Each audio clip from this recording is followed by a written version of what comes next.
Welcome to the deep dive. Today, we're really getting into something vital, cybersecurity.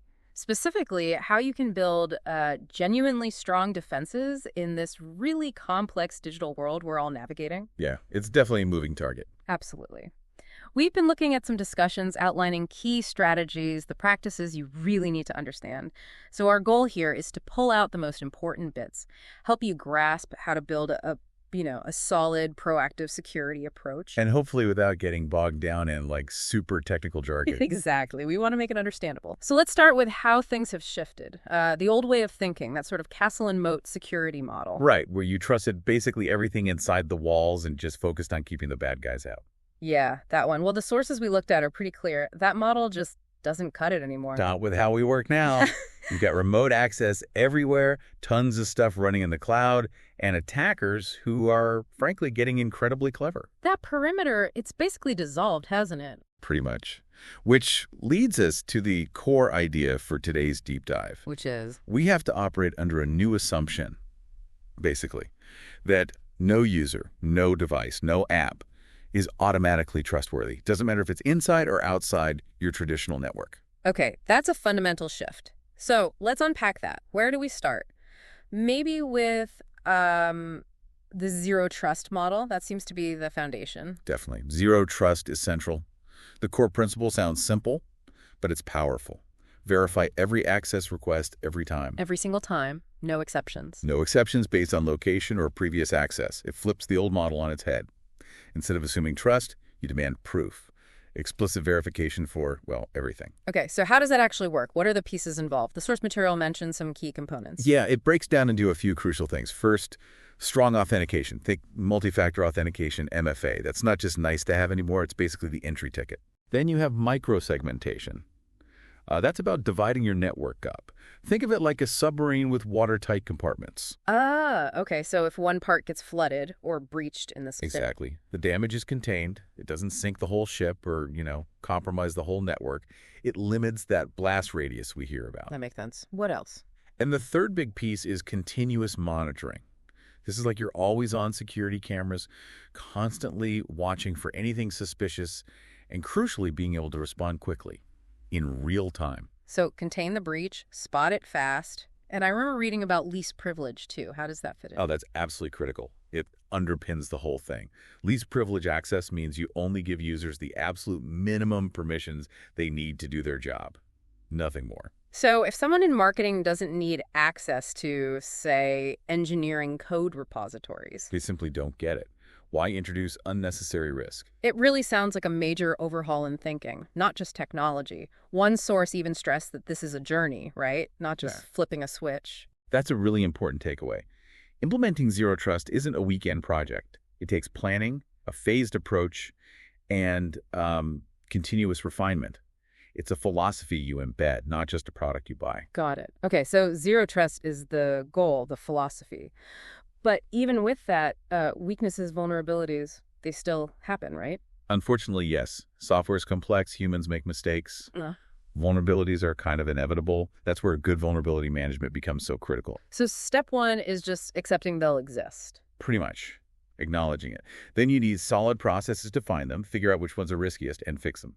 That means, regular scanning for known weaknesses, like getting a regular health checkup. And it's not just finding any vulnerability, it's knowing which ones really matter. Exactly. Prioritization is key. You have limited resources. A flaw in a critical database holding sensitive data that needs immediate attention. A minor bug in a non-critical internal tool. Maybe less urgent. Okay, makes sense. And then patching, obviously. Getting those fixes applied quickly. Timely patching is crucial, absolutely. But the sources also pointed out it goes beyond just patching reactively. Oh, what else? You need a really deep understanding of your entire attack surface, all the possible ways someone could try to get in. And, just as important, knowing exactly where your most sensitive data lives. So you know where to focus your defenses most effectively. Precisely. That knowledge helps you prioritize vulnerability management and allocate resources better. And then there's penetration testing, pen testing. Ah, the ethical hackers. Simulating attacks. Exactly that. You hire experts to basically try and break into your systems, legally and ethically, of course. They find the weak spots before the actual bad guys do. So it's like a controlled fire drill for your security. A very good analogy. Mm. And when you combine regular pen testing with that continuous vulnerability scanning, you create this really strong feedback loop. It constantly helps you harden your defenses. Okay, proactive testing and continuous scanning working together. Now, shifting gears a bit, the discussion also really emphasized integrating security much earlier in the process, specifically in software development, DevSecOps. Yes, absolutely. The old way, building the software and then having security review it at the end, it's slow, it's expensive, and honestly, often not very effective. Because you find problems so late in the game. Right. DevSecOps flips that. It's about weaving security into every stage. Design, coding, testing, deployment. Security is part of the whole pipeline. So developers themselves need to be thinking about security as they're actually writing the code. Exactly. That involves things like secure coding training, using tools that automatically check code for common security flaws as it's written. Like a security spell checker? Kind of. Automating security testing within the development pipeline catches things early. And perhaps the biggest piece, it's about building a culture where security is everyone's concern, especially developers. It needs to be second nature. This sounds like that shifting left concept I've heard about. That's precisely it. Addressing security left, meaning earlier in the development lifecycle. Think about the cost. Fixing a security flaw during design might cost, say, $1. Fixing it during testing costs $10. Fixing it after it's live and potentially exploited. Could cost millions. Reputation, fines, cleanup. Exactly. Shifting left saves money, reduces risk, and leads to more secure products from the start. Makes total sense. Build it in, don't bolt it on. Now, all these processes and technologies are vital, but what about the people? Building the right team. Crucial. You absolutely need skilled people, security analysts watching the monitors, incident responders ready to jump in when something happens, the pen testers we talked about, security architects designing secure systems. You need that expertise. Specialists for specific roles. Yes, but it's also bigger than just having those individuals. It's about how they work together and how security awareness permeates the entire organization. So not just the security team's job. Definitely not. It needs to be a collaborative effort. And critically, a security-aware culture across all employees.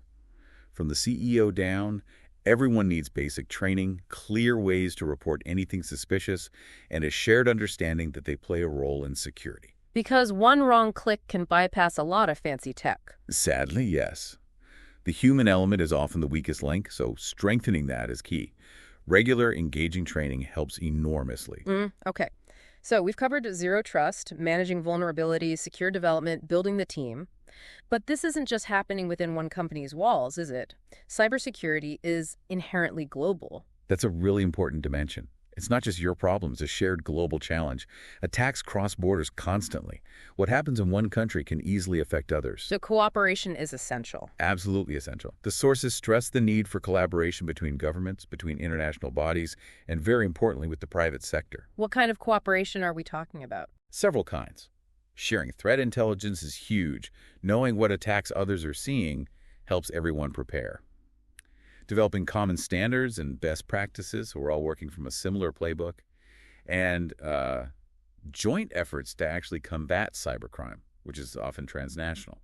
And governments have a specific role here, right? Beyond just cooperating. For sure. They set national policies, fund research and development into new security tech, coordinate responses when major nation-level attacks happen. Like critical infrastructure attacks. Exactly. And that international piece is vital for things like tackling cyber criminals who operate across borders and generally working towards a more stable, predictable cyberspace for everyone. Right. So pulling this all together, it feels like building strong cybersecurity today is, well, it's not one single thing. It's a whole suite of interconnected strategies. That's the perfect way to put it. It's multifaceted. You need that zero trust mindset as a foundation. You need proactive vulnerability management, the scanning, the pen testing. You absolutely need to integrate security into development, shifting left. Build that skilled collaborative team, foster that culture. Right. And then you need to engage in that wider global cooperation effort. It all links together. And the threat landscape, as we know, is always changing. So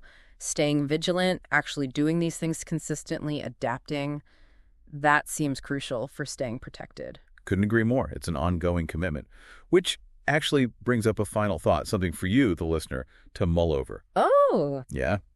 Given how interconnected everything is now, visually speaking, What do you think is the single most impactful thing, maybe beyond all the tech we discussed, that individuals and organizations can actually do to contribute to a safer cyberspace overall? That's a big question. What's the one step beyond the tech? Definitely food for thought.